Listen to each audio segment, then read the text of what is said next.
Je suis immunologiste, c'est-à-dire que je m'intéresse à cet ensemble de cellules, les cellules du système immunitaire, qui nous aident à combattre un grand nombre d'infections. Parfois, la réaction immunitaire peut être délétère. C'est ce qui se produit par exemple dans le cadre du rejet de greffe, où l'organe greffé, par exemple un rein, va être sous l'attaque du système immunitaire qui va le reconnaître comme un élément étranger. Alors notre idée, pour essayer de comprendre le plan d'attaque du système immunitaire, c'est littéralement d'aller l'espionner, c'est-à-dire de filmer en temps réel le comportement des cellules qui sont impliquées dans le rejet.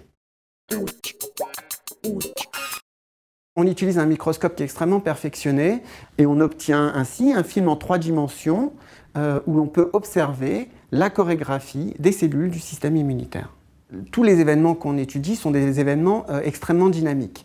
Essayer de comprendre les règles du jeu d'échecs simplement en regardant une photo fixe de l'échiquier, c'est souvent insuffisant. Par contre, si vous pouvez suivre le déroulement de la partie, là, vous collectez suffisamment d'informations pour comprendre les règles du jeu.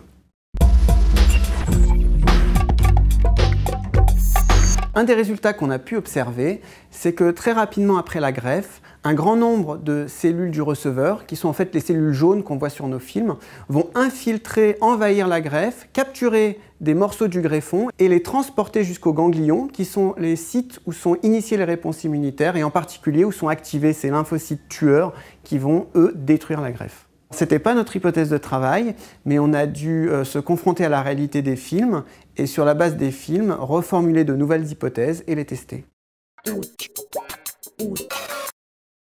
Évidemment, à long terme, on aimerait développer des nouvelles cibles thérapeutiques. Il faut savoir que les patients qui sont transplantés sont souvent soumis à des traitements qui sont immunosuppresseurs, qui sont lourds, longs et pas dénués d'effets secondaires.